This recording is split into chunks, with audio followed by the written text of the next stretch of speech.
Hey there, history buffs and curious minds. Ever wondered about those barbarians who supposedly brought down the mighty Roman Empire? Well, get ready, because we're about to dive deep into one of the most epic, dramatic, and surprisingly complex stories you've probably never heard in full: the entire history of the Goths. Forget what you think you know. This isn't just about smashing and grabbing. We're talking about a people who started in the chilly, mysterious north, embarked on mind-blowing migrations, battled the biggest empire on Earth, and even sacked Rome. Before we start, I would like to know where you are watching this video from, and what time is it? Let me know in the comments down below. Also, while you are at it, please do like and subscribe, so we can bring out more content like this. Now let's get started. Way back, before the Goths were even a blip on Rome's radar, their world was all about deep, dark forests, super chilly winds, and that endless ocean hum. It was a place shaped by ancient glaciers, stubborn trees like pines and birches, and the never-ending rhythm of the seasons. Up north, far from the sunny stone cities of the Mediterranean, a group of people started to stir. They weren't yet the big scary force that would shake empires, or the crafty folks who'd leave their mark all over Europe. Nah, they were just the people. A bunch of families tied together by blood, old traditions, and some unspoken future. Their beginnings? Kinda hazy, lost in old stories and a few bits of archaeological evidence, but it all points to a land called Götaland, a tough but beautiful place somewhere in what we now call Scandinavia. Seriously, picture it, that biting cold wind straight from the Arctic carving lines into the frozen ground. Think about those super long dim winters where the sun barely showed its face, and the stars, oh my gosh, they looked so sharp and countless, almost close enough to touch. That was their home turf. A really tough teacher that built resilience right into their bones. Life there was a constant fight with nature. Just surviving wasn't a given. It was something you earned through hard work, cleverness, and really knowing the land's crazy moods. They were hunters, their spears finding their mark in thick-skinned elk and reindeer. They were gatherers, their hands skilled at finding the few berries and roots hiding under the snow or clinging to rocky spots. And they were fishers, their simple boats brave enough for the choppy fjords and that huge dark sea pulling food right out of it. Their homes were pretty basic, built from all that wood around them. Maybe rough logs, sealed up with moss and clay, with roofs thatched against the constant damp. Smoke would lazily curl from the fireplaces in the middle, the heart of every family. That's where they'd tell stories in the flickering light and cook the day's small catch over the coals. Inside it probably smelled like wood smoke, wet wool, and just that earthy smell of people living there. These weren't big towns, just little groups of relatives, small communities hanging out at the edge of clearings or tucked next to a good stream. Their world was super local, defined by the closest forest, the easiest fishing spots, and the familiar faces of their extended family. Strangers were rare, and usually looked at with suspicion, because resources were limited, and the struggle to survive didn't leave much room for being super generous to outsiders. Their gods were the gods of the wild, the sky, and the sea. They worshipped the thunder that cracked through those ancient trees, the sun that brought that quick, amazing burst of summer life, and the huge, uncaring ocean that both fed them and threatened them. Their rituals would have been simple, heartfelt things, maybe offering grain or the blood of a hunted animal, placed on a rough stone altar or under a sacred grove. No fancy temples, no big groups of priests, just a direct, raw connection between people and the powerful, invisible forces that ran their world. Life and death were totally tied into nature's cycles. Birth was a miracle, a new mouth to feed, but also new hands to help out. Death was going back to the earth, joining the ancestors who still watched over them from the spirit world. They really believed in the family line continuing, the strength of the clan, and finding honor in being brave and loyal. The stories they told were about heroes who faced down the elements, clever hunters who outsmarted the toughest beasts, and those ancient, powerful beings who actually shaped the land itself. These weren't written down, nope, they were passed from old folks to young ones, whispered around the fire, just etched into the group's memory. They were both fun and taught lessons, really hammering home the values that helped them survive, being tough, resourceful, and having this unshakable belief in their community's strength. Their social setup was probably pretty equal. or at least flexible, with leaders popping up from whoever showed wisdom, strength, or skill in hunting and fighting. Elders got respect for all their knowledge, and warriors for their fighting ability to protect the group. Decisions were probably made by everyone agreeing, in meetings where every guy at least could have his say. But even in this seemingly timeless life, things were changing. The land, even though it had its own kind of bounty, could only support so many people. As families grew, as new generations came of age, the pressure on resources would have slowly, subtly increased. Maybe the hunting grounds weren't as good, or the fish weren't running as reliably. Maybe a string of really harsh winters pushed them to the edge, forcing them to look beyond what they knew. The old stories talk about a huge migration, a trip across the sea, from the cold rocky shores of Gotaland to a new place, a promised land, across the Baltic. This wasn't some sudden let's just go decision. It was probably the result of generations of slowly expanding, of exploring, of whispers carried on the wind about richer, more fertile lands down south. Crossing the Baltic Sea, wow, that would have been an epic journey, a real testament to their early sailing skills and just pure grit. Their boats, probably simple, open ones, maybe just big canoes or basic longships, would have been totally at the mercy of the weather. Imagine the wood creaking, the icy spray, the rhythmic dip of paddles, and constantly watching out for those sudden violent storms that could swallow them up without warning. Families, their few belongings tightly bundled, would have huddled together, their eyes fixed on that distant, unseen shore. The trip would have been full of danger, a true test of their bravery and their faith in their leaders. Lots of folks would have been lost to the waves, to hunger, or just to pure exhaustion. But the promise of new land, of a better life, that would have pushed them on, a powerful, almost spiritual drive. Finally, they landed on the southern shores of the Baltic, in a spot we now call the Vistula Delta. They named it Gothiscandanza. This new home was different from the one they'd left. It was flatter, maybe, less rugged, but still full of forests and crisscrossed by rivers winding their way to the sea. The air might have felt milder, the soil more giving. This was a land of hope, a place where their numbers could grow, where their animals could graze, and where their fields, once they really got into farming, could yield way more food. Here, they started to change. Still hunters and fishers, sure, but there were bigger chances for farming. They would have cleared land, maybe using fire and axes, breaking the soil for the first time with a deliberate group effort.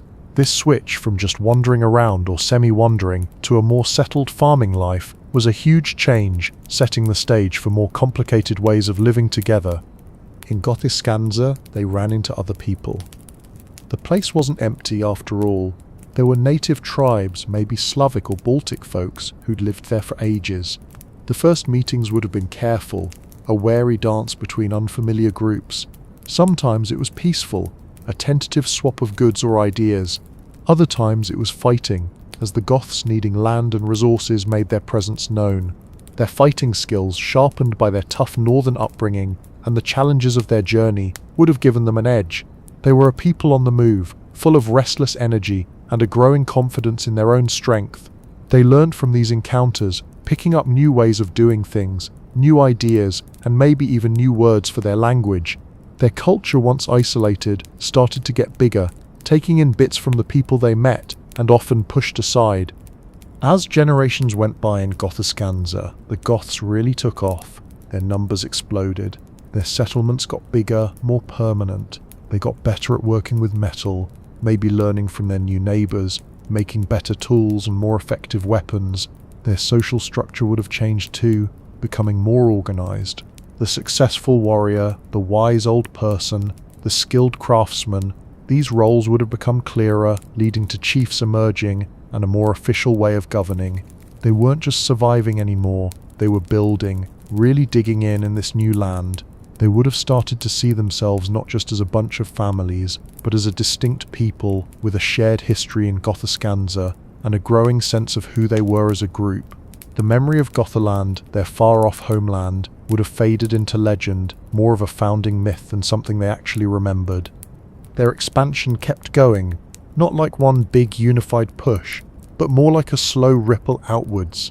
Smaller groups, maybe looking for new hunting grounds or better soil, would have ventured further south and east, checking out the huge wild lands beyond the Vistula. These were exploratory trips, Not yet the massive migrations that would define their later history, but still super important. Every journey, every new meeting, every small win over the wilderness or a rival tribe added to their growing sense of power and their understanding of the bigger world. They were learning the map of Eastern Europe, how the land lay, the rivers that flowed towards distant unknown seas. They were getting to know the diverse mix of people living in these areas: Sarmatians, Dacians, other Germanic tribes, each with their own ways, their own strengths and their own weaknesses. It was during this time of slow expansion and more contact that the first faint whispers of a giant power to the south would have reached them. These weren't direct meetings, not yet armies clashing, but more like the indirect echoes of a huge organized civilization. Traders maybe, heading north from the Roman borders, would have brought cool foreign stuff, fancy pottery, shiny metalwork, maybe even coins with an emperor's face on them. These objects, so different from their own rough crafts, would have sparked curiosity, a sense of wonder, and maybe even a little desire for such riches. Stories would have spread, twisted and exaggerated with each telling, about a mighty empire, a place of unbelievable wealth and power, stretching across the whole known world. These early meetings were less about direct fights and more about the slow, sneaky spread of information and influence. The Goths, still mostly self-sufficient in Gothiscanza, would have watched how other tribes moved, especially those closer to the Roman border, who sometimes acted as go-betweens, or who themselves felt the huge pull of the empire. They would have seen signs of Roman military might, like abandoned forts or stories of brutal Roman campaigns against their neighbours. They would have heard about the Roman way of life, their cities, their laws, their legions. For people whose world was defined by the immediate struggle to survive in the wild, the idea of such a vast organized thing would have been both fascinating and a bit scary. The Roman Empire, on the other hand, was pretty much oblivious to the Goths as a distinct and major threat in these early centuries. Their focus was on more immediate problems: the Parthians in the east, the Germanic tribes along the Rhine and Danube, internal political squabbles, and the constant need to keep order in their massive domain. The Goths tucked away in Gothiscanza were still too far off, too hard to tell apart from all the other barbarian tribes outside the imperial borders. They were a distant rumble, not yet the thunder that would soon shake Rome to its core, but still, the seeds of future conflict were being planted. The Goths, getting stronger and bigger, were moving steadily towards the Roman sphere of influence. Their very success in Gothiscanza, their growing population, and their more complex society meant they'd eventually outgrow their current home. The idea of being pushed from the north, whether it was too many people, climate change, or just running out of local stuff, is a big part of understanding why the Goths moved. It wasn't just the shiny lure of Roman wealth that pulled them south. It was also just the natural energy of a thriving, expanding people. A society that's doing well where it is will naturally look for new chances, new places to settle, new challenges to conquer. The Goths, after mastering the tough art of survival up north and then doing great in Gothiscanza, had this built-in momentum. Their warriors were getting better, their leaders more experienced, their group identity more solid. They were a people on the brink of a much bigger adventure, one that would turn them from some obscure northern tribe into a major player in European history. The stories of their ancestors, of that huge trip from Gotaland, would have been a powerful example. They'd done it before, they could totally do it again. The memory of that first big migration, the bravery it took, and the rewards it brought would have been a foundational story, a source of inspiration for future moves. The restlessness wasn't just a physical need for new land, but maybe also something they inherited, a cultural tendency to move and explore. They weren't stuck to one place like the settled farming societies of the Roman Empire were. Their identity was more about their family, their traditions, and their shared journey than about a specific piece of dirt. This flexibility, this willingness to pack up and go, would be a key part of how they dealt with the Roman world. By the 2nd century CE, the Goths were really settled in Gothiscanza. They were a force to be reckoned with right where they were, respected or feared by their neighbours. Their warriors were known for being fierce and skilled. Their chiefs commanded more and more followers. They were gathering wealth, not yet the massive treasures of Roman cities, but enough to show their growing prosperity and influence. They were basically a rising power on the edge of the known world, a power that was slowly but surely turning its eyes south, towards those tempting rumours of the Roman Empire. The stage was being set for a huge clash, a meeting of two totally different worlds, the old, settled, sophisticated empire and the dynamic, restless and increasingly powerful people from the north. The first act of their epic story was wrapping up, and the curtain was about to go up on a much bigger, more dramatic stage. That quiet hum of a thriving people was about to become a roar heard all over the continent. Okay, so the Goths had settled into Gothiscanza, right? They were getting bigger, stronger, and pretty darn good at living their lives. But as we talked about, they were also a restless bunch, always looking for what was next. And what was next? Well, a whole lot of moving, and eventually a head-on collision with the biggest, most powerful thing around, the Roman Empire. This wasn't just a little family trip. Oh no, this was a massive shift, a real turning point for them. They started pushing south and east, away from the Baltic, deeper into what we now call Eastern Europe. Imagine thousands of people, whole communities, packing up their lives, their families, their animals, their few possessions, and setting off into the unknown. It must have been a sight to behold. This wasn't one big, organized army march. Not yet. Think of it more like a slow, steady flow. Groups moving, settling for a bit, then moving again. They were probably looking for better land, more resources, or maybe just following rumors of greener pastures. And as they moved, they kept running into other tribes. Sometimes they'd mix, sometimes they'd fight. That's just how it went back then. They were learning, adapting, and getting even tougher. They were becoming masters of this vast, open territory, learning its rivers, its forests, and its hidden paths. They were truly becoming a force to be reckoned with, even if Rome didn't quite know it yet. Eventually, they reached the vast open steppes north of the Black Sea. This was a huge change from the forests and coasts they knew.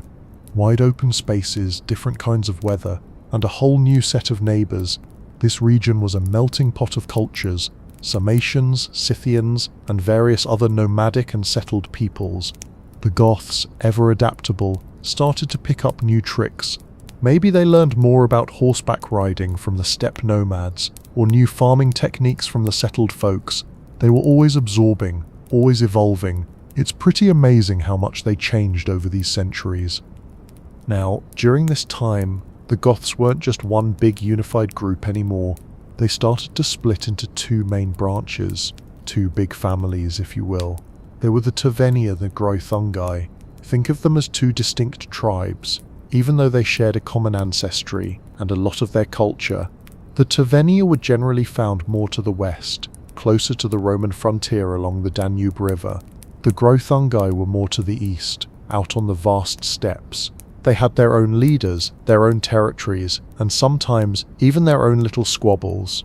But when it came to dealing with outsiders, especially the Romans, they often acted together, or at least with a shared purpose. The Tervengi, being closer to the Roman Empire, were the first to really get a taste of what Rome was all about. And boy, what a taste it was. They saw the wealth, the cities, the organized legions, and they also saw opportunities. The Roman Empire, by the 3rd century CE, wasn't quite the unstoppable machine it used to be. It was facing lots of problems, internal power struggles, economic woes, and constant pressure on its borders. This was prime time for a strong, ambitious group like the Goths to start making some noise. And make noise they did. Their first big interactions with Rome weren't friendly greetings, that's for sure. They were raids, plain and simple. Imagine these Gothic warriors, fierce and determined, pouring across the Danube, or sailing across the Black Sea in their longboats. They weren't just looking for a quick fight, they were looking for loot. Gold, silver, slaves, food, anything they could get their hands on. They hit Roman towns, farms, even cities. It must have been terrifying for the Romans living on the frontier. One day peace, the next a horde of barbarians is at your gates. These raids weren't just random acts of violence. They were often well organized, sometimes involving thousands of warriors. The Goths were becoming incredibly skilled at this. They weren't just good fighters, they were also clever strategists. They'd use their knowledge of the land, their speed, and their sheer ferocity to overwhelm Roman defences. And the Romans, bless their hearts, were often caught off guard. Their legions were stretched thin, dealing with threats on multiple fronts. It was a tough time for the empire, and the Goths were definitely making it tougher. One of the most famous or infamous of these early raids happened in the mid-3rd century.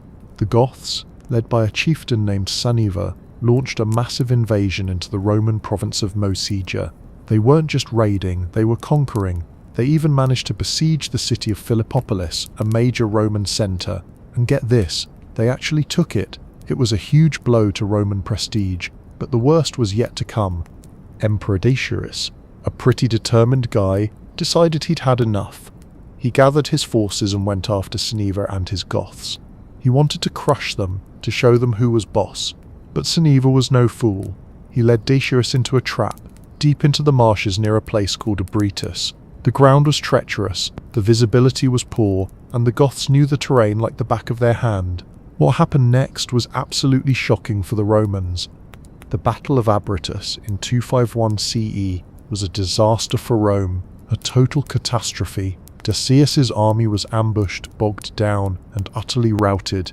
And get this, Emperor Decius himself was killed in the battle. Not only that, but his son Herennius Etruscus was also killed. Can you imagine the shockwaves that sent through the Roman Empire? An emperor killed in battle against barbarians. It was almost unheard of. It showed just how powerful and dangerous the Goths had become. They weren't just a nuisance anymore, they were a legitimate threat to the very heart of the empire. After Abritus, the Goths kept up the pressure. They raided by land, but they also became pretty good sailors. They built fleets of ships, or perhaps captured them, and started launching naval raids across the Black Sea. They hit the coasts of Asia Minor, Greece, even reaching as far as the Aegean Sea. They sacked cities like Ephesus, where the famous Temple of Artemis, one of the 7 wonders of the ancient world, was destroyed. Imagine the terror of seeing these Gothic ships appearing on the horizon, their warriors ready to plunder. They were truly everywhere, a constant headache for the Roman authorities. The Romans tried everything to deal with them. They fought them, sometimes winning, sometimes losing. They built new fortifications. They even tried paying them off, offering them gold and goods to stop raiding. This was called paying tribute, and it was a sign of how desperate Rome was getting. It was a temporary fix though. The Goths would take the money, maybe chill out for a bit, and then when they needed more, or when they saw another opportunity, they'd be back. It was a frustrating cycle for the Romans, and it showed a real shift in power. The Goths weren't just at the gates, they were sometimes inside them. During these centuries of intense interaction, something else really important happened for the Goths: their conversion to Christianity. But it wasn't the kind of Christianity that most Romans practiced. It was a version called Arianism. Now this is a bit complicated, but basically Arianism had a different idea about the nature of Jesus Christ. It said that Jesus was created by God the Father, and therefore wasn't quite equal to God. Most Romans, especially in the Western Empire, believed in Nicene Christianity, which said Jesus was fully divine and equal to God. This difference would cause a lot of trouble later on. Believe me. The main guy responsible for this conversion was a fascinating fellow named Ulfilas. He was a Goth himself, but he had spent time among the Romans, possibly even in Constantinople. He became a bishop, and he did something truly amazing. He translated the Bible into the Gothic language. To do this, he actually had to invent a Gothic alphabet because they didn't have one before. Think about that for a second. He created a written language for his people, all so they could read the scriptures. That's a pretty big deal, right? Ulfilas's work had a massive impact. It meant the Goths could embrace Christianity in their own language, in a way that made sense to them. It also helped to solidify their identity as a distinct people. They were Christians, yes, but they were Orian Christians, which set them apart from the Nicene Romans. This religious difference would become a source of tension and conflict in the centuries to come, especially when they started settling within Roman territory. It was like they were saying, "We're adopting your religion, but we're doing it our way."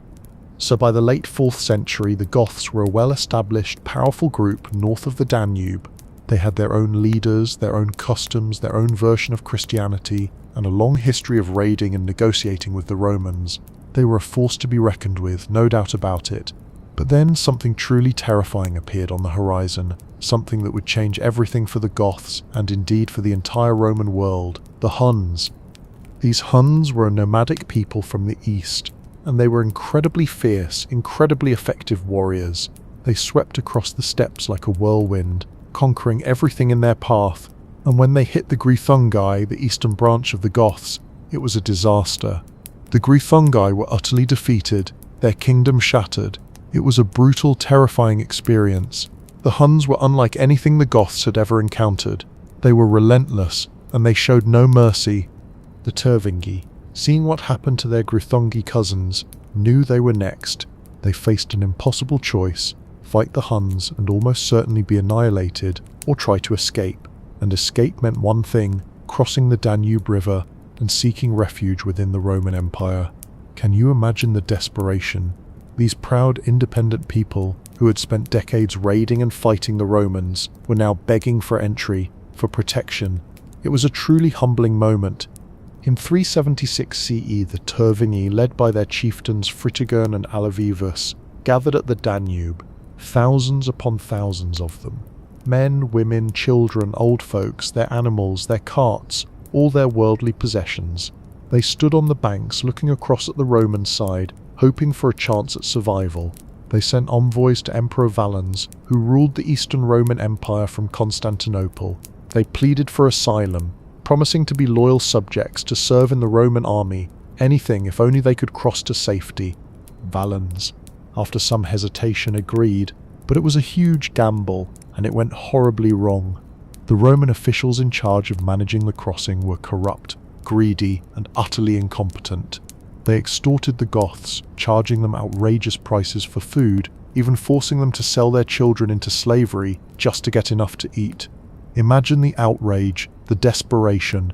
These people had just escaped one nightmare, only to find themselves in another, at the hands of the very people who were supposed to protect them.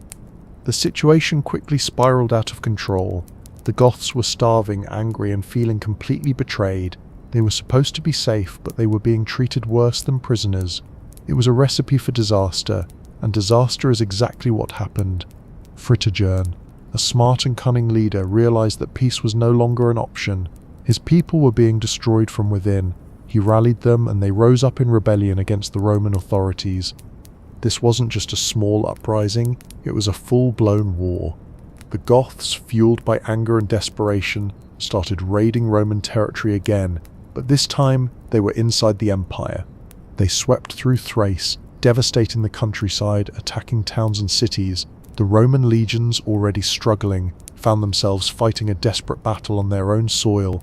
Emperor Valens once again had to act. He gathered his forces, determined to put down this rebellion once and for all. The stage was set for one of the most famous and catastrophic battles in Roman history, the Battle of Adrianople. It happened on August 9, 3078 CE, near the city of Adrianople, modern-day Edestin, Turkey. Valens, confident in the might of his legions, marched out to meet Fritigern's Goths. He didn't wait for reinforcements from the Western Roman Empire, which was a huge mistake. He wanted all the glory for himself. The battle itself was a brutal, chaotic affair. The Roman army, especially its cavalry, was not properly deployed. The Goths, on the other hand, had their own cavalry, possibly reinforced by some of those Greuthungi who had also escaped the Huns, and they were ready. The Roman lines were shattered, their infantry surrounded. It was a complete and utter rout. The Goths, fighting for their lives and their future, fought with incredible ferocity. And then, the unthinkable happened again. Emperor Valens, just like Decius before him, was killed in battle. He was either struck down in the thick of the fighting, or, according to some accounts, burned alive in a small hut where he had sought refuge. His death was a massive blow to the Roman Empire, a truly devastating loss. The Battle of Adrianople wasn't just a defeat, it was a massacre. 2/3 of the Eastern Roman army was wiped out. It was a stark, brutal demonstration of Gothic power and Roman vulnerability. Adrianople changed everything. It wasn't just a battle, it was a turning point in history. For the first time, a large barbarian army had utterly destroyed a Roman imperial army and killed an emperor on Roman soil. It showed that the Roman Empire was no longer invincible. It also meant that the Goths were now firmly entrenched within the empire, not as temporary refugees, but as a permanent, powerful presence. The Romans couldn't just kick them out, they had to find a way to live with them. The aftermath of Adrianople was messy. The Goths, victorious but still without a permanent home, continued to roam and raid. The new Emperor Theodosius I, a much more capable leader, realized that military might alone wouldn't solve the Gothic problem. He had to try a different approach. He eventually negotiated a treaty with them in 382 CE. This treaty was revolutionary, truly. It allowed the Goths to settle within the Roman Empire in Thrace as foederati. What did that mean, foederati? Well, it meant they were allies, technically. They were allowed to live on Roman land under their own laws and their own leaders, in exchange for providing military service to the empire. They weren't fully integrated, and they weren't Roman citizens. It was a compromise, a way for Rome to deal with a powerful group it couldn't defeat. But it also meant a huge independent barbarian entity was now living right inside the empire's borders. This was unprecedented, a huge shift in Roman policy, and it showed just how much power the Goths had gained. This new arrangement was always a bit shaky though. The Goths often felt they weren't being treated fairly, that the Romans weren't holding up their end of the bargain, and the Romans, for their part, were often suspicious of the Goths, seeing them as a constant threat. There were always tensions, always little flare-ups, but for a while it held. The Goths, or at least a large part of them, were now living a different kind of life. No longer just raiders from beyond the frontier, they were now a powerful, semi-independent force within the empire. The years after Adrianople saw the Goths consolidate their position, they were still a distinct people, maintaining their language, their customs, and their Arian Christian faith. They served in Roman armies, sometimes with great distinction, but they also continued to pursue their own interests. They were learning the ways of the Roman world, understanding its politics, its weaknesses, and its opportunities. They were no longer just barbarians from the north. They were becoming a complex, powerful player in the intricate game of late Roman politics. The stage was now set for the next chapter of their incredible story. They had moved from the Baltic to the Black Sea, clashed with and defeated the mighty Roman Empire, and now found themselves living within its very heart. They were no longer just a distant threat. They were an internal force, a powerful element that Rome had to contend with every single day. The seeds of their future kingdoms, their future triumphs, and their future struggles were firmly planted. The world was changing rapidly, and the Goths were right at the center of it all, ready for their next big move. What a journey they had already been on, and what an even wilder ride was still to come. The Goths, even as foederati, often felt like second-class citizens. They felt exploited, like they weren't getting the respect or the resources they were promised. The Romans, on the other hand, were constantly nervous. They saw the Goths as a ticking time bomb, a huge armed presence that could turn on them any moment. And you know what? They weren't entirely wrong. This uneasy peace couldn't last forever. The stage was set for some serious drama, and a new leader was about to step onto the scene, a guy who would change everything for the Goths, Alaric. Okay, so the Goths, specifically the Tervini, were now living inside the Roman Empire. Can you believe it? After that huge shocking win at Adrianople, the Roman Emperor Theodosius I had no choice but to make a deal with them. They were called foederati, basically allies, supposed to help out Rome in exchange for some land and a bit of peace. Sounds like a decent plan, right? But nope, not really. This whole setup was always super shaky.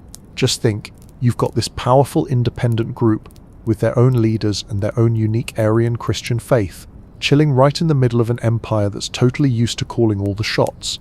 Tensions were absolutely going to explode, and oh boy did they ever. Alaric was a young, ambitious Visigothic chieftain. He probably grew up hearing stories of Adrianople, of his people's great victory. He saw the potential, but also the frustration of living under Roman thumb. He wanted more for his people. He wanted real power, real security, and a proper place in the world, not just some shaky deal. So he started pushing. He rallied his people, the Visigoths, which is what the Tervini pretty much became known as by now, and they started making demands. They wanted better land, more food, better pay for their military service. And when Rome dragged its feet or tried to play games, Alaric was ready to act. His first big move was in 395 CE, right after Emperor Theodosius I died. The empire split into two parts, east and west, and things got even more complicated. Alaric saw his chance.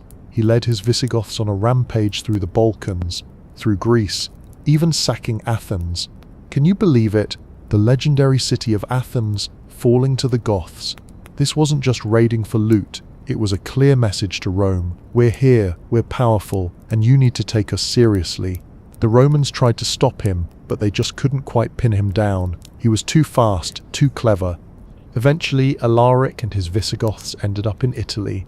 Now this was a huge deal. Italy was the heartland of the Western Roman Empire, the home of Rome itself. Imagine the audacity. They weren't just on the borders anymore, they were right in the middle of it. The Roman general who was supposed to protect Italy, a guy named Stilicho, was actually pretty good. He was a Vandal himself, but loyal to Rome. He managed to fight Alaric off a couple of times at Pollentia and Verona. For a moment, it looked like Rome might actually win this round. But Roman politics, oh boy, they were a mess. Stilicho, despite his successes, had a lot of enemies in the Roman court. They were jealous of his power, suspicious of his barbarian background, and in 48 CE, he was tragically executed, basically betrayed by his own side. What a terrible mistake. It was like Rome shot itself in the foot. With Stilicho gone, there was no one left who could really stand up to Alaric. The path to Rome was wide open, and Alaric knew it. He saw his opportunity, and he seized it. He didn't want to destroy Rome, not really. He wanted to negotiate, to get a good deal for his people, land, supplies, recognition. He wanted to be a legitimate power within the empire, not just a perpetual outsider. So he marched on Rome, the eternal city, the heart of the greatest empire the world had ever seen, was about to face its greatest challenge in centuries. The first siege of Rome in 408 CE was brutal. Alaric didn't attack the walls directly. Instead, he simply surrounded the city and cut off all its supplies. Imagine being inside those walls, slowly starving with no help coming. The people of Rome, once so proud, were reduced to eating rats and even horrifyingly each other. It was a desperate situation. The Roman Senate, terrified, eventually agreed to pay Alaric a massive ransom, thousands of pounds of gold and silver, silk tunics, and even pepper. It was an enormous sum, but it bought them a temporary reprieve. Alaric lifted the siege, but he wasn't done yet. He knew Rome was vulnerable. He tried to negotiate again to get that permanent settlement for his people. But the Roman Emperor Honorius, who was holed up safely in Ravenna, a city surrounded by marshes, so it was hard to attack, was a stubborn, often foolish man. He kept refusing Alaric's reasonable demands, hoping that somehow the Goths would just go away.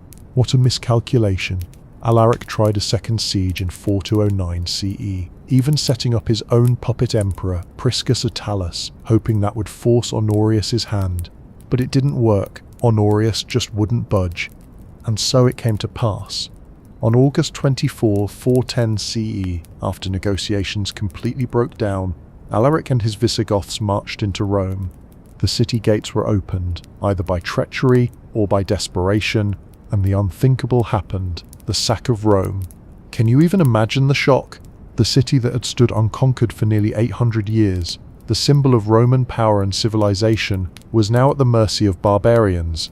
It sent shockwaves throughout the entire Roman world, from Constantinople to Britannia.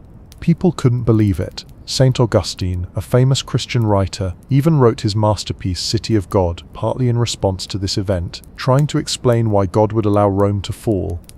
Now, it wasn't a total bloodbath like some people imagine.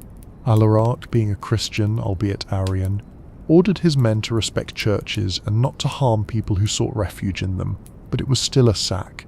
The Visigoths plundered the city for 3 days. They took gold, silver, precious goods, anything of value. Many Romans were killed, and many more were taken as slaves. Buildings were damaged, though not completely destroyed. It was a humiliation, a profound psychological blow to the Roman psyche. It showed everyone, Romans and barbarians alike, that the mighty Roman Empire was no longer invincible. It was a truly pivotal moment in history, marking the beginning of the end for the Western Roman Empire. After the sack, Alaric didn't stay in Rome. There wasn't much left to take, and the city itself wasn't a good base of operations. He led his Visigoths south, perhaps planning to cross into Africa, which was a rich Roman province and a major grain supplier. But fate intervened. Alaric died suddenly in 410 CE, probably from illness, in southern Italy. What a dramatic end for such a pivotal figure. His followers, according to legend, diverted a river, buried him and his treasures in its bed, and then turned the river back, so his grave would never be found. Pretty cool, right? With Alaric gone, his brother-in-law Ataulf took over. The Visigoths were still wandering, still looking for that permanent home. They moved north again through Italy and eventually into Gaul, modern-day France. This was a period of constant negotiation, skirmishes, and shifting alliances. The Romans were still trying to control them, but they simply didn't have the military power to force them to do anything, so they kept trying to make deals. In 418 CE, a major turning point arrived. The Western Roman Empire, desperate to deal with other barbarian groups like the Vandals and Suebi, who had invaded Hispania, modern-day Spain, made a new deal with the Visigoths. They were granted land in Aquitaine, in southwestern Gaul, specifically around the city of Toulouse. This wasn't just a temporary camp, this was a formal settlement. The Visigoths were finally given a permanent home within the empire's borders. This marked the beginning of the Visigothic kingdom of Toulouse. It was the first truly independent barbarian kingdom established on Roman soil. The Visigoths were still technically foederati allies of Rome, but in reality they were pretty much their own bosses. They had their own king, their own laws, and their own territory. They ruled over the Roman population in Aquitaine, and while there were some tensions, they largely adopted Roman administrative practices and tried to maintain some semblance of Roman order. They even helped the Romans fight other invaders, like Attila the Hun at the Battle of the Catalonian Plains in 45 CE. That was a huge battle where Romans and Visigoths fought side by side against the terrifying Huns. The kingdom of Toulouse flourished for a while. The Visigothic kings, like Euric and Alaric II, not the original Alaric but a later king with the same name, expanded their territory, pushing further into Gaul and even into Hispania. They developed their own legal codes like the Codex Euricinus, which blended Roman and Gothic legal traditions. They were trying to build a stable, lasting kingdom, a true successor to Roman authority in their region. They were becoming more sophisticated, more Romanized in many ways, while still holding on to their Gothic identity and their Arian faith. The big showdown happened in 500 CE, at the Battle of Vouillé. It was a decisive victory for Clovis and the Franks. The Visigothic king, Alaric II, was killed in battle, and his army was utterly defeated. This was a catastrophic loss for the Visigoths in Gaul. They lost almost all their territory in Aquitaine to the Franks. It was a huge blow to their power and prestige. But their success in Gaul brought them into conflict with another rising power, the Franks. The Franks were another Germanic tribe, but unlike the Arian Visigoths, their king Clovis had converted to Nicene Christianity, the same kind as most Romans. This religious difference became a major point of contention. Clovis used it as an excuse to attack the Visigoths, portraying himself as the champion of Orthodox Christianity against the heretical Arian Goths. One of the most important developments in the Visigothic kingdom of Hispania was the creation of the Lex Visigothorum, or the Visigothic Code. This was a comprehensive set of laws that applied to both Goths and Romans, a truly groundbreaking achievement. It showed their commitment to a unified legal system and a more integrated society. It was a blend of Roman legal principles and Germanic customs, a testament to their efforts to create a lasting, stable kingdom. The Visigothic kingdom in Hispania would last for over 2 centuries, much longer than their kingdom in Gaul. They established their capital at Toledo and set about building a stable, centralized state. This wasn't easy. They faced internal rebellions, external threats, and the ongoing challenge of integrating the Roman population with their Gothic rulers. Their kings, like Leovigild and Rechabert, were instrumental in this process. After Vouillé, the Visigoths were forced to largely abandon Gaul. Their focus shifted entirely to the Iberian Peninsula, modern-day Spain and Portugal. They had already established a presence there, but now Hispania became their primary home, the heart of their kingdom. This was a new beginning, but also a difficult one. They had to consolidate their control over a vast and diverse region, often facing resistance from the local Hispano-Roman population and other Germanic tribes already present, like the Suebi. They faced challenges, of course. There were internal power struggles, assassinations, and occasional rebellions. The Byzantine Empire, based in Constantinople, even tried to reconquer parts of southern Spain, leading to long, drawn-out wars. But the Visigoths largely held their own, establishing a strong presence on the Iberian Peninsula. They were shaping the future of Spain, laying down roots that would influence its history for centuries to come. After Record's conversion, the Visigothic kingdom in Hispania became increasingly Romanized and in many ways more unified. They continued to develop their legal system, their administration, and their culture. They fostered learning and the arts, and their kingdom became a significant power in Western Europe. They were no longer just a wandering, raiding people. They were a settled, sophisticated kingdom, building on the foundations of the Roman world they had helped to transform. Religion continued to be a big issue. The Visigothic kings were Arian, but the majority of their Hispano-Roman subjects were Nicene Catholic. This religious divide was a constant source of tension and political instability. However, in 589 CE, King Ricard made a monumental decision. He converted from Arianism to Nicene Christianity. This was a huge moment. It removed the main religious barrier between the Goths and their Roman subjects, paving the way for greater integration and a more unified kingdom. It was a pragmatic move, but also a deeply significant one. Their rule in Hispania wasn't perfect, but it was a remarkable achievement. They had come from the far north, wandered across Europe, sacked the Eternal City, and finally found a lasting home where they built a kingdom that endured for over 2 centuries. They had started as a barbarian force, but they had evolved into sophisticated rulers, blending their own traditions with the legacy of Rome. They were a testament to the adaptability and resilience of the Gothic people. The Visigothic kingdom in Hispania would eventually fall, but not to another Germanic tribe or to the Romans. Their end would come in 711 CE, with the arrival of a completely new force, the Umayyad Caliphate, Muslim invaders from North Africa. But that's a story for a later time, a different chapter. For now, the Visigoths had completed their incredible odyssey, from the cold north to the sunny south, leaving an indelible mark on the map and history of Europe. What an amazing journey, right? They really went through it all. Alright, so we've just seen the Visigoths doing their thing, right? Wandering all over, sacking Rome, and finally settling down in Spain. But remember way back in chapter 2, when the Huns showed up and totally shattered the Greuthungi, the eastern branch of the Goths? Well, those guys didn't just disappear. They had their own incredible journey, and it led to one of the most fascinating experiments in barbarian rule, the Ostrogothic kingdom in Italy. This story is largely about one truly remarkable guy, a king named Theodoric the Great. He was a real character, a visionary leader who tried to do something totally ambitious, blend Gothic power with Roman civilization. So after the Huns broke up the Greuthungi, many of these Eastern Goths ended up under Hun rule. It was a tough time for sure. They were basically subjects of Attila the Hun, forced to fight in his armies. Can you imagine these proud warriors fighting for someone else? But even under Hunner domination, they kept their identity, their fighting skills, and their hopes for a better future. They learned a lot from the Huns too, especially about cavalry warfare and large-scale organization. It was like a brutal training ground for what was to come. When Attila died in 453 CE, his vast Hunnic empire pretty much fell apart. All these different groups, including the Ostrogoths, suddenly found themselves free, and they were ready to make some noise. They fought a big battle against the Huns and their allies at the Battle of Nidau in 454 CE, winning their freedom. This was a huge moment for them, a real declaration of independence.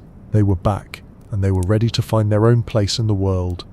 During this period, a young Ostrogothic prince named Theodoric was born, probably around 454 CE. His family, the Amol dynasty, was super important among the Ostrogoths, like royalty. But here's the cool part: when he was just a kid, like 8 years old, he was sent as a hostage to Constantinople, the capital of the Eastern Roman Empire. Can you believe that? It was part of a peace treaty between the Ostrogoths and the Romans. So this barbarian kid grew up in the most sophisticated city in the world. Living in Constantinople was a game changer for Theodoric. He spent about 10 years there, soaking it all in. He learned about Roman administration, Roman politics, Roman military strategy, and maybe even a bit of Roman culture. Though he probably never learned to read or write himself, which wasn't uncommon for warriors back then, he saw the grandeur of the imperial court, the complexity of Roman law, the power of the Byzantine army. He learned how empires really worked. This wasn't just some rough tribal upbringing. He got a first-hand education in the heart of the Roman world. It gave him a unique perspective, a blend of Gothic strength and Roman understanding. He wasn't just a barbarian, he was a barbarian who knew how to play the Roman game. When he returned to his people, he was a grown man full of ambition and knowledge. He quickly rose to power among the Ostrogoths, becoming their king. He was a brilliant military leader, just like Alaric before him. He led his people on various campaigns, sometimes fighting for the Eastern Roman Empire, sometimes against them, always trying to carve out a better deal for the Ostrogoths. He was a master negotiator, always looking for opportunities, always putting his people first. He was a true pragmatist, willing to make alliances and break them if it served his goals. Theodoric jumped at the chance. This was his big moment, his opportunity to establish a lasting kingdom for his people. So in 488 CE, he led his entire Ostrogothic nation, warriors, women, children, elders, carts, animals, everything, on a massive migration into Italy. It was another one of those epic journeys, full of hardship and danger. But Theodoric was a determined leader, and his people followed him with fierce loyalty. By the late 5th century, the Western Roman Empire was basically a ghost of its former self. The last Western Roman emperor, Romulus Augustulus, had been deposed in 476 CE by a Germanic general named Odoacer. Now, Odoacer wasn't a Goth, he was from another Germanic tribe, the Sciri. He ruled Italy as a king, but he still technically acknowledged the authority of the Eastern Roman Emperor. So Italy was no longer ruled by a Roman emperor, but by a barbarian king. This was the situation Theodoric walked into. The Eastern Roman Emperor Zeno was getting pretty tired of Odoacer. He saw Odoacer as a threat, or at least an inconvenience, and he also saw Theodoric as a powerful, ambitious general who could be useful. So Zeno came up with a plan. He basically told Theodoric, "Hey, why don't you go to Italy, take it from Odoacer, and rule it for me?" It was a clever move by Zeno. He got rid of Odoacer, and he sent a powerful, potentially troublesome Gothic army, far away from his own borders. The conquest of Italy wasn't easy though. Odoacer was a strong opponent, and he had his own army. Theodoric and Odoacer fought a series of brutal battles at the Isonzo River, at Verona, and at the Adda River. The fighting was fierce, but Theodoric, with his superior generalship and the ferocity of his Ostrogoths, slowly gained the upper hand.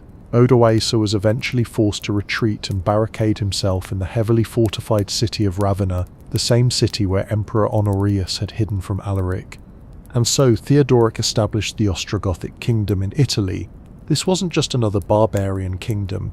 Theodoric had a grand vision. He wanted to create a society where Goths and Romans could live together in peace and prosperity, where Gothic military strength would protect Roman civilization. He saw himself not just as a Gothic king, but as a successor to the Roman emperors, a restorer of order and grandeur. He even used the title Rex King for his own people. But for the Romans, he often presented himself as a kind of imperial representative, a regent for the Eastern Emperor. It was a clever balancing act. The siege of Ravenna lasted for 3 long years. Can you imagine? 3 years of constant tension, of supplies running low, of desperate fighting. Finally, in 493 CE, Odoacer surrendered. Theodoric, ever the pragmatist, offered him a deal. They would rule Italy together, a power-sharing agreement. Sounds good, right? But Theodoric, perhaps fearing Odoacer's continued influence, or maybe just unable to resist the temptation of sole power, had Odoacer murdered at a banquet shortly after the surrender. Not exactly a noble act, but it secured Theodoric's position as the undisputed ruler of Italy. He was incredibly tolerant, at least initially, when it came to religion. Remember, the Ostrogoths were Arian Christians, and the vast majority of the Roman population in Italy were Nicene Catholic. Theodoric, despite his own Arian faith, generally protected the rights of Catholics and allowed them to practice their religion freely. He even appointed Catholic bishops and intervened in church disputes, showing his authority over both communities. He understood that religious harmony was crucial for the stability of his kingdom. He He was a smart guy, recognizing that forcing his religion on the Romans would only lead to rebellion. His reign from 493 to 526 CE is often seen as a golden age for Italy, especially after decades of chaos. Theodoric brought stability and peace. He repaired infrastructure, restored aqueducts, and revived agriculture. He encouraged trade and learning. He tried to maintain Roman institutions and laws for the Roman population, while allowing the Goths to live under their own customs and laws. It was a system of separate but equal, where Goths were primarily warriors, and Romans were administrators, scholars, and landowners. Theodoric surrounded himself with brilliant Roman advisors, like the famous philosopher Boethius and the historian Cassiodorus. These guys helped him run the administration, collect taxes, and maintain the complex machinery of Roman governance. Boethius in particular was a towering intellectual figure who tried to preserve classical learning during this turbulent time. Theodoric really valued Roman culture and wanted to protect it. He saw himself as a patron of the arts and sciences, even though he wasn't formally educated himself. He built magnificent new structures and restored old ones. Theodoric's mausoleum in Ravenna, his capital, is still standing today, a testament to his ambition and his desire to leave a lasting legacy. He wanted to show the world that the Goths weren't just destroyers, they could be builders too, capable of creating something beautiful and enduring. He tried to make Ravenna a new imperial city, rivaling Constantinople itself in its splendor. Theodoric also maintained good relations with other Germanic kingdoms across Europe. He formed alliances through marriage, marrying his daughters and sisters to the kings of the Franks, Visigoths, and Vandals. He saw himself as a kind of senior statesman, a leader among the new barbarian rulers of the West. He even tried to mediate disputes between them, trying to create a kind of peace among these new kingdoms. He was truly thinking big, trying to establish a new order in a post-Roman world. However, as Theodoric grew older, things started to get a bit rocky. That delicate balance he had created between Goths and Romans, and between his kingdom and the Eastern Roman Empire, began to fray. Part of the problem was the religious difference. Despite his tolerance, the underlying tension between Arian Goths and Nicene Romans never truly went away. The Catholic Church in Rome, with its strong ties to Constantinople, was always a potential source of opposition. Let's pick up with the Visigoths in Hispania, that's Spain and Portugal, remember? After that big defeat by the Franks at Vouet, they pretty much packed up and made the Iberian Peninsula their main home. They had already been there for a bit, but now it was the place. They set up their capital in Toledo, a cool city right in the middle of Spain, and got down to the serious business of building a lasting kingdom. This wasn't easy though. They had to deal with a huge population of Hispano-Romans who were Catholic, while the Visigoths were still Arian Christians. Plus, there were other tribes like the Suebi hanging out in the northwest.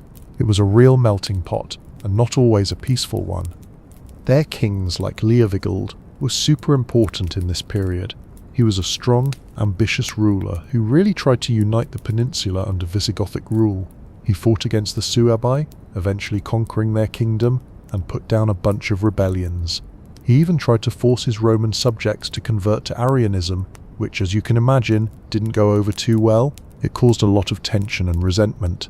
He was a powerful guy, but sometimes his methods were a bit heavy-handed. But then came his son, Recker. Now, Recker was a smart cookie. He saw that the religious division was a huge problem, constantly causing trouble and weakening the kingdom. So, in 589 CE, he made a truly monumental decision. He converted from Arianism to Nicene Catholic Christianity. This was a massive deal, a total game changer. It basically removed the biggest barrier between the Goths and the Hispano-Romans. Imagine the celebrations among the Catholic population, and the grumbling among some of the Arian Gothic nobles too, I bet. But it was a pragmatic move that really helped unify the kingdom. They kept up their Roman-style administration, with governors and officials, and they even fostered learning. Figures like Isidore of Seville, a brilliant scholar and bishop, lived and worked in the Visigothic kingdom. He wrote encyclopedias and histories that helped preserve classical knowledge during the early Middle Ages. So it wasn't just a period of barbarian rule, there was real intellectual and cultural activity going on. They were building something new, something that combined Gothic strength with Roman wisdom. After Ricard's conversion, the Visigothic kingdom in Hispania started to become more and more integrated. Goths and Romans began to intermarry more freely, and their cultures started to blend. The Lex Visigothorum, that awesome law code we talked about, was further developed, applying equally to everyone in the kingdom. It was a sophisticated legal system that showed how much they had learned from Roman traditions. They were no longer just a conquering elite, they were becoming the rulers of a truly unified if still diverse society. However, even with this newfound unity, the Visigothic kingdom wasn't without its problems. Oh no, there were constant internal power struggles among the nobility. Kings were often overthrown, assassinated, or faced rebellions. It was a pretty turbulent political scene. The succession wasn't always clear, and powerful nobles would often fight each other for control. This constant infighting really weakened the kingdom over time, making it vulnerable to outside threats. They also faced some external pressures. The Byzantine Empire, the Eastern Roman Empire, remember, tried to reconquer parts of southern Spain, leading to some long, drawn-out wars. The Visigoths eventually managed to push them out, but it drained their resources. And then, in the early 8th century, a completely new and unexpected threat emerged from across the Strait of Gibraltar, the Umayyad Caliphate, Muslim armies from North Africa. This was the end for the Visigothic kingdom. In 711 CE, a massive Muslim army, led by Tariq ibn Ziyad, crossed into Hispania. The Visigothic king, Roderick, gathered his forces to meet them. The decisive battle happened at the Battle of Guadalete. It was a crushing defeat for the Visigoths. King Roderick was killed, and his army was routed. The kingdom, already weakened by internal divisions, collapsed remarkably quickly. Within just a few years, almost the entire Iberian Peninsula was under Muslim control. It was a swift and dramatic end to the Visigothic reign. So, that's the end of the Visigothic kingdom. But what about the Goths themselves, as a people? Well, this is where the story gets a bit quieter. A bit more about assimilation. The Ostrogoths in Italy, as we saw, pretty much disappeared after Justinian's brutal Gothic wars. Many were killed, others fled, and those who remained were absorbed into the devastated Italian population. Their distinct identity vanished relatively quickly. The Visigoths in Hispania had a longer run, but their fate was similar. After the Muslim conquest, many Goths either converted to Islam, fled north into the Christian kingdoms that would eventually form in the mountains, or simply intermarried with the Hispano-Roman population and the new Muslim rulers. Over generations, their distinct Gothic identity faded. They became simply part of the broader population of medieval Spain. The language, the unique customs, the separate legal systems, they all gradually merged into the new cultural tapestry. But even if the distinct Gothic people eventually disappeared, they left behind some pretty cool legacies. In Spain, for example, the Visigothic period is seen as a crucial bridge between the Roman era and the medieval period. Their legal code, the Lex Visigothorum, continued to influence Spanish law for centuries. Their art and architecture, though not as grand as Roman or later medieval styles, had its own unique flavour, especially in church design. You can still see some of their churches and artifacts in Spain today. This process of assimilation was common for many of the barbarian groups who settled within the Roman Empire. They didn't just replace the Romans, they mixed with them. They adopted Roman administrative practices, Roman law, and eventually Roman Christianity, Nicene that is. They learned Latin, and their own Germanic languages slowly died out, leaving only traces in the new Romance languages that emerged, like Spanish, French, and Italian. For the Goths, their language, Gothic, is now a dead language, known only through texts like Ulfilas' Bible. It's a real shame actually, because it was a unique Germanic tongue,